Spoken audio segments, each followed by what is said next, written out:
성부와 성자와 성령의 이름으로 말씀드립니다. 아멘. 제가 처음 예수님을 인격적으로 만난 것은 18살 때 10월의 마지막 날이었습니다. 저희 어머니는 아들인 저를 위해서 제가 예수 믿게 해달라고 늘 기도하셨어요. 어느 때는 3일 밤낮을 움직이지도 않고 드시지도 않고 3일 밤낮을 금식하면서 아들을 위해서 기도하셨고, 또 매일 밤마다 시간을 정해놓고 매일 밤에 하나님 앞에 저를 위해서 기도를 올려주셨습니다. 제가 사제의 길을 걸을 수 있었던 것도 전적으로 저희 어머님의 기도 덕분이었습니다. 11년 전에 하나님의 부르심을 받고 하나님 나라로 가셨는데 어제가 11주기가 되는 그런 날이었죠. 지금도 어머님의 그 기도 소리가 그립고 또 그립습니다. 왜냐하면 이 세상에서 저를 위해서 그렇게 눈물 흘리면서 금식하시면서 기도해 주실 분은 이 세상에 어머니 한 분뿐이시기 때문에 그렇습니다. 그렇죠. 저를 위해서 다른 교인들이 중보기도를 해준다 해도 저희 어머님처럼은 못 해주시잖아요. 그러니까 아들을 위해서 온 정성을 다해서 힘을 다해서 기도해 주신 것은 저희 어머님 뿐이시죠. 오늘 본문을 보면 어린 자녀를 위해 모든 것을 포기하고 예수님 앞에 나와 무릎 꿇고 간청하는 한 어머니가 등장합니다. 저는 본문의 이 여인을 보면서 저희 어머니가 떠올랐고 그래서 더욱 그립습니다. 우리가 성경을 보면 예수님께서 세상에 계시는 동안 유대 지역을 떠나서 이방 지역으로 간 것이 딱 한 번이 있는데, 그것이 바로 오늘 본문에 나오는 띠로와 시돈 지방에 가신 겁니다. 유대 사람들은 이 지방 사람들을 개로 취급했어요. 사람 취급을 하지 않았습니다. 그 이유가 뭐냐면 이 띠로와 시돈 지방은 이사벨의 고향입니다. 이사벨 하면 여러분 기억나시는 게 있나요? 이사벨, 구약 성경에 나오는 이사벨, 누구의 부인이었죠? 아하방의 부인이었죠. 아하방. 그러니까 이사벨이 아하방에 시집 오면서 자기가 믿던 바알신을 이스라엘 땅으로 끌어왔어요. 그래서 바알 선지자를 어마무시하게 많이 만들어 놓고 우상 숭배를 할 수 있도록 그렇게 만들었죠. 그래서 엘리야가 갈멜산에서 바알 선지자와 아세라 선지자 850명하고 맞짱을 뜨잖아요. 그래서 하늘에서 불이 내리고 하나님의 살아계심을 보여주는 그런 놀라운 역사가 일어났잖아요. 그러니까 이 지역 띠로와 시돈 지방이 바로 그 이사벨의 이방신을 끌어왔던, 바알신을 끌어왔던 그 이사벨의 고향이었습니다. 그래서 유대인들은 이 지방 사람이라면 아주 저주하고요, 상대도 안 하는 그런 지역입니다. 그런데 오늘 예수님은 제자들을 데리고 바로 그 고장 띠로와 시돈에 가신 겁니다. 그래서 21절에 보시면 예수께서 거기를 떠나 띠로와 시돈 지방으로 가셨다, 이렇게 이야기를 하죠. 예수께서 거기를 떠나 이래요. 거기를 떠나. 거기가 어디죠? 예수님께서 바리새인과 서기관들과 조상의 유전에 대해서 논쟁을 벌였던 가버나움을 얘기합니다. 그러니까 가버나움을 떠나서 띠로와 시돈 지방으로 가셨다는 것이죠. 오늘 우리가 읽은 이 본문이 있는 마태복음 15장에는 크게 두 가지 내용이 담겨 있습니다. 오늘 본문 앞부분을 보면 1절부터 20절까지의 내용이 뭐냐면 바리새인들과 율법학자들이 예루살렘으로부터 예수님께 찾아와서 시비를 걸었던 내용이에요. 그 어떤 시비를 거느냐? 너희 제자들은 왜 음식을 먹는데 손을 닦지 않고 음식을 먹느냐? 이건 불경한 짓이다. 이런 거 가지고 시비를 걸어요. 기억나시죠? 이것은 장로들의 전통에 어긋나는 일이다 하고 예수님을 막 몰아붙여요. 지적을 하죠. 그때 예수님께서 결론적으로 뭐라고 말씀하셨냐면 입으로 들어가는 음식이 사람을 더럽게 하는 것이 아니라 그 마음에서 나오는 것들이 사람을 더럽히는 것이다 하면서 이 율법학자들과 바리새인들하고 논쟁을 벌입니다. 그러니까 바리새인들이나 율법학자들은 예수님을 하나님의 아들로 인정하지 않는 거예요. 하나님의 아들이 왜 율법을 넘겨? 넌 하나님의 아들이 아니야 하고 인정을 하지 않죠. 자, 이런 사건 이후에 나오는 내용이 바로 오늘 본문의 말씀입니다. 자, 그럼 이런 질문이 가능할 거예요. 예수님은 왜 유대 땅을 떠나 이방 지역인 디로와 시돈 지방으로 가셨느냐 하는 겁니다. 그것은 당연히 하나님의 말씀을 믿고 받아들여야 할 유대인이 믿지 않고 핍박하기 때문에 디로와 시돈 지방으로 가신 것이죠. 그리고 그곳에서 한 여인을 만나는데 이 여인은 가나안 여인입니다. 22절 보시면 이때 그 지방에 와 사는 가나안 여자 하나가 나서서 큰 소리로 다윗의 자손이시여 저에게 자비를 베풀어 주십시오. 제 딸이 마귀가 들려 몹시 시달리고 있습니다 하고 계속 간청하였다. 한 번만 얘기한 게 아니에요. 계속 쫓아가면서 계속 간청했다는 거죠. 근데 잘 보세요. 지금 이 여인은 예수님을 보고 큰 소리로 무엇이라고 고백하느냐 하면 뭐라래요? 다윗의 자손이시여 이렇게 고백해요. 다윗의 자손이시여. 이 말은요 특별한 의미가 있는 말입니다.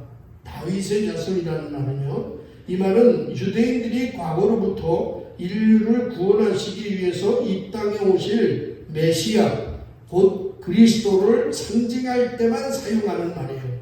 그러니까 지금 예수님을 향해서 이 여자는 당신은 메시아이며 당신은 그리스도다 이렇게 고백하고 있는 것이죠. 근데 여러분 이 고백을 누가 해야 되는 거예요? 이 고백을 원래 누가 해야 되는 거예요? 유대인이 해야죠. 그죠? 아브라함의 자손이라고 생각하는 유대인들이 이런 고백을 해야 돼요. 예수님을 보고 당신이야말로 메시아이고 그리스도이십니다 이렇게 고백을 해야 되는데 유대인들은 그런 고백을 하지 않고 예수님을 핍박해요.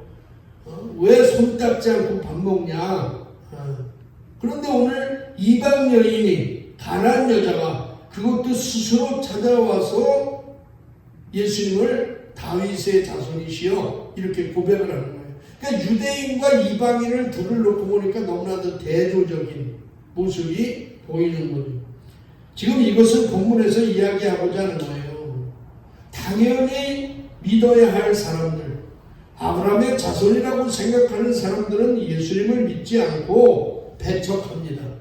배척해요. 그런데 이방 여인이 예수를 다윗의 자손이라고 고백하고 있다는 것입니다. 분명한 대조를 보여주고 있는 것이죠. 예를 들어서 이런 거예요. 저희 시지에게 제가 이렇게 얘기해요. 야 시지야, 아이유 아시죠? 아이유는 얼굴도 이쁘고 아빠한테 그렇게 잘한대. 응?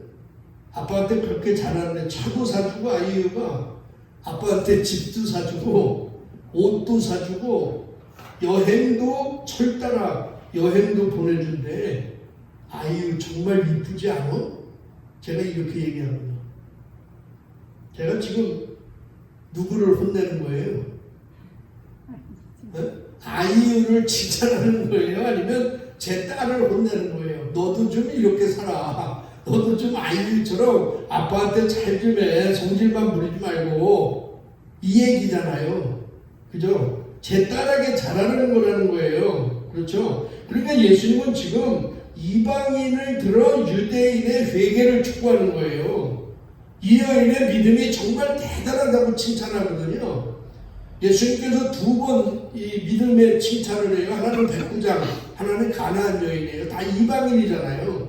이방인을 칭찬함으로써 지금 누구에게 회개하라는 거야? 유대인들에게 너희들이 회개하라 이 말씀이. 그런데 여러분 중요한 부분이 있어요. 지금 이 여인이 고백을 한번 다시 보세요. 22절 보시면 이때 그 지방에 와 사는 가나안 여자 하나가 나서서 큰 소리로 다윗의 자손이시여 저에게 자비를 베풀어 주십시오. 제 딸이 마귀가 들려 몹시 시달리고 있습니다 하고 계속 간청하였다. 잘 보세요. 지금 이 여인은요, 마귀 들린 내 딸을 불쌍히 여겨주세요. 예수님, 내 딸이 마귀가 들렸는데 그 마귀를 내쫓아 주세요. 제 딸을 불쌍히 여겨주세요. 이렇게 이야기하지 않아요.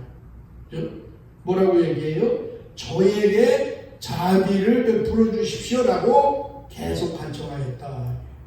지금 마귀 들린 건 딸이야. 딸. 근데 이 여자는 예수님한테 누구를? 저에게 자비를 베풀어 주십시오 하고 간청했다는 거예요. 이게 중요한 겁니다. 무슨 의미예요? 지금 이 어머니는요, 딸의 질병을 자기의 질병으로 보고 있는 거예요. 딸의 아픔을 나의 아픔으로 보고 있는 거예요. 딸의 비참함을 자기의 비참함으로, 딸의 불행을 자기의 불행으로 보고 있는 거예요. 자기와 딸이 똑같다는 거예요. 동일시 여기는 거예요. 여러분, 이게 부모 마음이잖아요. 이 정도 되면 아멘 해야 되는데 안 하네요. 이게 부모 마음이야. 부모가 아닌 사람치고, 부모가 아닌데 이런 마음을 갖는 건 예수님뿐이 없어요. 이게 부모 마음이잖아. 부모는요, 그래서 기도를 해도 자기 기도보다는 자녀를 위해서 먼저 기도하는 게 부모잖아. 나는 좀 안 돼도 좋아. 나는 불편해도 좋아. 그러나 하나님, 내 자녀만큼은 이거잖아요. 내 자녀만큼은 하나님 건강도 주시고, 내 자녀만큼은 하나님 축복도 주시고, 이게 부모잖아. 저도 매일 제가 기도하지만 제 기도는 빠뜨려도요, 자녀 기도는 한 번도 빠뜨려 본 적이 없어. 매일 자녀를 위해서 기도해요, 부모는. 왜? 그 자녀의 어려움이 내 어려움이기 때문에 그래요.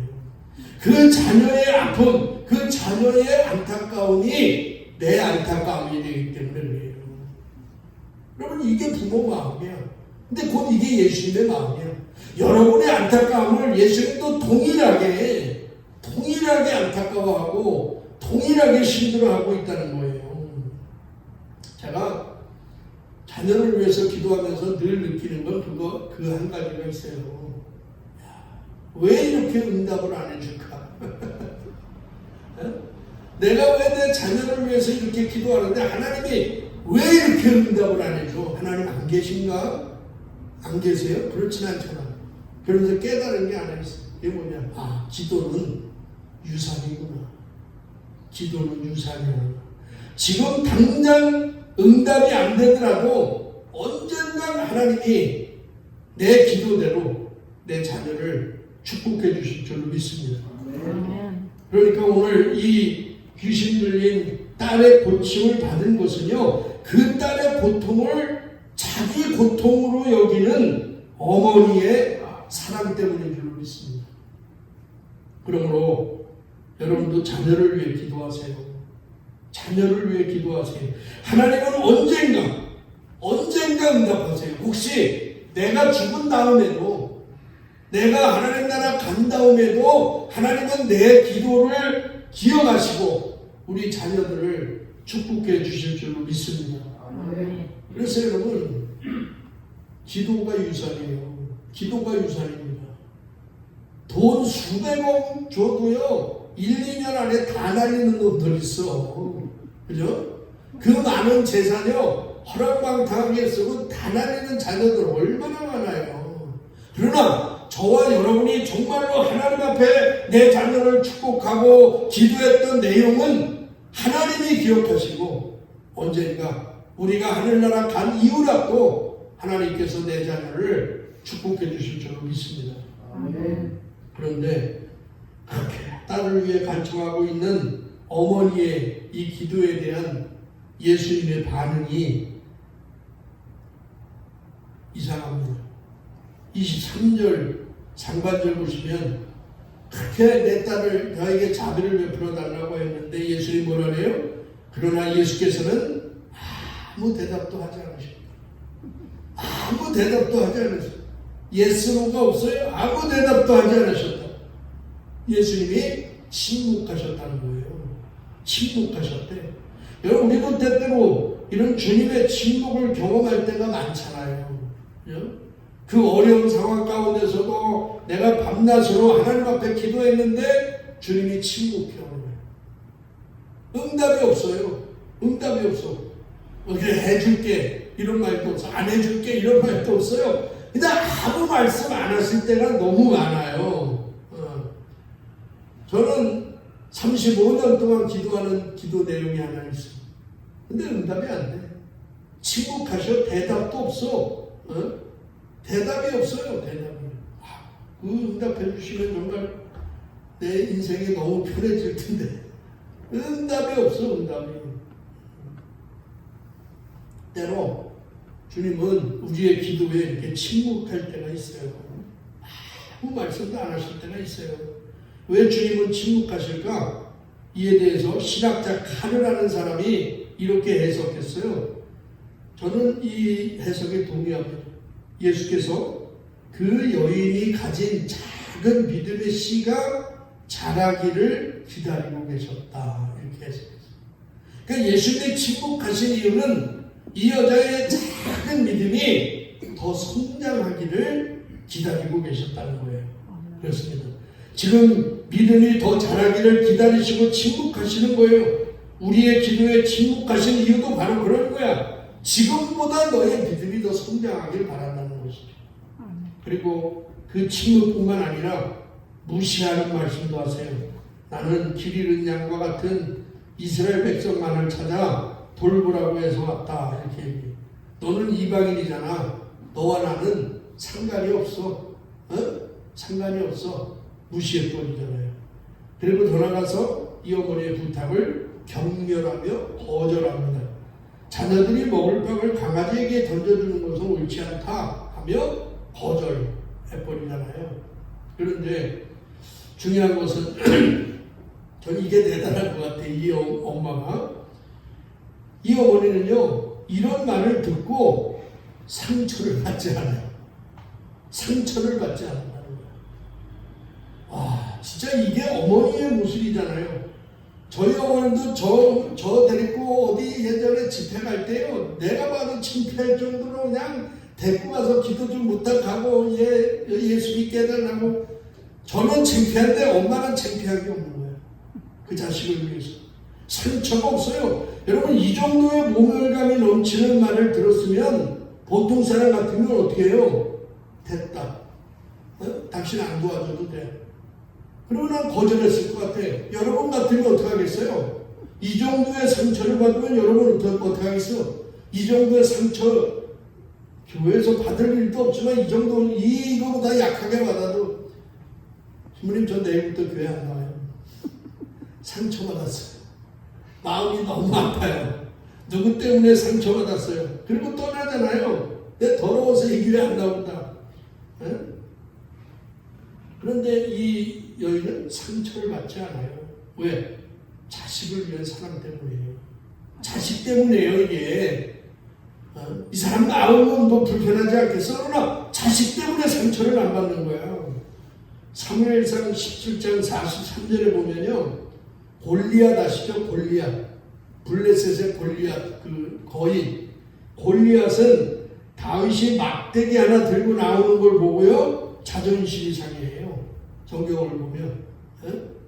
그 조그만 소녀가 옆에 막대기 하나 들고 오는 거 가지고도 자존심 상해하더라고. 그래서 사무엘상 17장 43절에 보면 막대기는 왜 가지고 나왔느냐? 내가 개란 말이냐? 하고는 자기 신의 이름을 부르며 다윗을 저주하였다. 이게 골리앗이. 그러니까 골리앗은 몸집만 크지만 마음은 뭐야? 밴댕이야. 마음은 밴댕이야. 아니 상대방이 막대기를 가지고 나오든 말든 무슨 상관이야, 싸우는데. 그죠? 근데 그거 가지고 나온다고 내가 개냐 하면서 난리를 치잖아요. 막대기만 보아도 자기가 무시당하는 느낌을 받잖아요. 주변에 이런 분들 많아요. 그죠? 주변에 이런 분들 많습니다. 무슨 말만 하면 다 자기를 무시한다고 해. 무슨 말만 하면 상처받았다고 해. 그러니까 교회 나와서 말을 하지 말아야 돼. 덩어리가 돼. 상처받아도 교회 안 나오잖아요. 그런데 오늘 가나안 여자는 개라는 말을 듣고도 상처를 받지 않아요. 상처는 그냥도 적극적으로 부스러기라도 떨어뜨려 달라고 간청합니다. 왜요? 자녀 때문이죠. 자기 자녀 때문에. 이게 엄마의 사랑이잖아요. 27절 보시면 그러자 그 여자는 주님 그렇게 합니다. 많은 강아지도 주인의 상에서 떨어지는 부스러기를 주워 먹지 않습니까? 하고 말하였다. 여러분 정말 기가 막힌 해석 아니에요? 아니 웬만한 사람은 주님 해주려면 해주고 말려면 말지 뭐 그렇게 기분 나쁘게 얘기하세요? 이 정도 얘기할 거 아니야.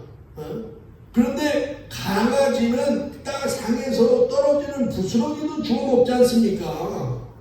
얼마나 멋진 해석이에요. 제가 보니까요. 그러니까 믿음 좋은 사람들은 해석을 잘해요. 해석이 좋아요. 오늘 에스더모님이 안 나오셨는데 수요일날인가? 수요일날 전화가 왔어. 전화가 와서 통화해보니까 작은 접촉사고가 있었대. 그래도 병원에 한 이틀 들어가야 되는데 푹 쉬었다 나오라. 큰 사고는 아니고 그냥 이렇게 진짜 접촉사고가 난 거야. 근데 상대방이 자꾸 당신이 잘못됐어 요구하니까 서로 병원에 잠깐 들어갔어요. 자, 이 사건을 가지고 어떻게 에스더모님이 해석을 하느냐 걸 보면 그 사람의 믿음이 보이는 거예요. 그래서 내가 오늘 물어보려고 하고 설교 준비해놨더니 안 나왔어. 전화해서 물어보세요. 그 사건을 어떻게 해석하느냐. 와, 내가 정말 요즘 열심히 기도하고 열심히 신앙생활 하려고 했는데 재수없이 이런 일이 생겨? 하나님 해도 너무한 거 아니야? 이렇게 해석할 수도 있잖아요. 그죠? 또 하나는 야, 정말 내가 위험할 뻔했어. 조금만 더 일찍 가든가 조금만 더 늦게 갔으면 내가 큰 사고를 할 뻔했어. 하나님이 내가 정말 큰 사고 날 것을 막아주시고 나에게 긴장하라고 이렇게 사인을 주셨구나. 할렐루야. 이렇게 해석할 수도 있잖아요. 그죠? 하나님이 보호해 주셔서 이 정도구나 해석할 수 있잖아요. 그러니까 똑같은 상황을 보고도 믿음의 해석이 다른 거예요. 그렇습니다. 그래서 사건보다 해석이 중요한 거예요. 특별히 예수 믿는 사람들은요, 늘 믿음으로 해석할 줄 알아야 돼요. 하나님 시각으로 보고 해석을 할 줄 알아야 돼요. 오늘 일독서 창세기 45장 5절에 보면 요셉이 이렇게 얘기해요. 하나님께서 우리의 목숨을 살리시려고 나를 형님들보다 앞서 보내신 것입니다. 지난주에 독서에서 요셉이 형들에게 에집트로 팔려가잖아요. 그 성품을 변화시키기 위해서 하나님께서 요셉이 미운 짓을 많이 했잖아. 그런데 그때는 내가 왜 역풍이 오는지 몰랐어요. 그런데 지금은 이제 안 거야. 아, 그때 하나님이 나에게 왜 이런 어려움을 주셨구나. 그때 하나님이 나를 왜 물질적으로 이렇게 힘들게 하셨구나. 그때 하나님께서 왜 나에게 이런 사건을 통해서 힘들게 하셨구나. 이제 아는 거야. 이제 깨달은 거야. 지나고 보니까. 그래서 뭐래요? 하나님이 우리의 목숨을 살리려고 나를 형님들보다 앞서 보내신 거구나. 해석이 이렇게 바뀌는 거야. 기가 막힌 해석이잖아요. 하나님이 우리 민족을 살리기 위해서, 우리 가족을 살리기 위해서 나를 이곳에 먼저 보낸 거야. 하나님이 하신 일이라는 거예요. 해석이 기가 막히잖아. 이게 바로 믿음의 해석인 줄로 믿습니다. 오늘 이 어머님은 주님의 침묵에도 포기하지 않았어요. 계속 간청합니다. 왜요? 포기하는 것은 그 자식을 포기하는 것이기 때문에 그래. 예수님한테 포기하는 건 자식을 포기하는 거예요. 저와 여러분에게도 이런 기도할 때 이런 간절함이 있기를 간절히 축원합니다. 간절함이 있어요. 그런데 우리의 기도에는 어느 순간부터 간절함이 없어요. 간절함이 없어. 그냥 하나님이 응답해 주셔도 그만 안 해주셔도 그만 대충 기도해요. 왜요? 믿을 게 너무 많기 때문에 그래요. 베드로, 그죠? 믿을 게 너무 많아. 하나님이 응답 안 하시면 다른 것을 의지할 수 있기 때문에 그래요. 다른 것을 의지할 게 너무 많아. 돈으로 해결할 수도 있어요. 인맥으로 해결할 수도 있어요. 그래서 우리가 하는 기도도 많은 것 중에 한 가지의 수단이 되어버렸어. 기도가. 이게 문제예요. 이런 기도가 역사가 없는 거예요. 오늘 여인처럼 포기하지 않고 계속 간청하고 간절함을 가지고 하나님 앞에 기도할 때 하나님이 여러분의 기도에 응답해 주실 줄로 믿습니다. 그 모습을 보시고 주님이 이렇게 마지막으로 축복하세요. 28절 한번 보세요. 그제 예수께서는 여인아 참으로 내 믿음이 장하다. 내 소원대로 이루어질 것이다 하고 말씀하셨다. 바로 그 순간에 그 여자의 딸이 나았다. 내 믿음이 장하다. 칭찬하셨다. 내 믿음이 정말 대단하다. 누구와 비교해서? 유대인과 비교해보니까 이 가나안 여인, 이방 여인의 믿음이 대단하다. 이게 믿음이 장하다. 이 말을 헬라어 원문대로 보면 메가스 피스티스라는 뜻입니다. 메가스 피스티스. 메가스는 뭐예요? 여러분이 아시는 메가톤 이런 뜻이에요. 메가톤급의 태풍이 온다 이러잖아. 메가톤이라는 뜻이. 그러니까 메가톤급의 큰 믿음을 너는 받았다 이 말이에요. 이런 칭찬 한번 받으면 얼마나 좋겠어. 사진회장 보자 메가톤급의 칭찬에 믿음을 가졌어. 여러분 이거 얼마나 대단한 칭찬이야. 예수님부터. 그 다음에 소원대로라는 말은 헬라어로 보면요 호스텔레이스라는 단어를 사용하는데 이 뜻은 원하는 만큼 이런 뜻이에요. 자, 이 둘을 보세요. 그러니까 메가톤급의 큰 믿음을 소유한 사람은 믿음만큼 너희가 원하는 만큼 하나님이 주신다는 거예요. 아멘. 너무 대단하지 않아요? 여러분 모두 여러분이 원하는 만큼 받으시기를 주님의 이름으로 축복합니다. 아멘. 그러기 위해서는 하나가 있어야 돼. 메가톤과 같은 믿음이 필요한 거예요. 노먼 핀센트 필이라는 이분이 있는데 이분이 이런 얘기를 했어요. 누구든지 매일 아침 15분 정도만 기도하면 이 세상에서 실패한 인생은 아무도 없다. 너무 쉽잖아요. 그래서 누구든지 매일 24시간 중에 매일 15분 차 안에서 15분을 기도하든 누워서 15분을 기도하든 아침에 일어나서 15분을 기도하든 15분만 기도하면 실패할 인생이 없대요. 하나님 그냥 다 축복해주고 이끌어 주신다는 거야. 여러분 15분 투자할 수 있잖아요. 못해 15분을 15분 투자할 수 있잖아. 화장실에 가서도 15분 투자할 수 있잖아.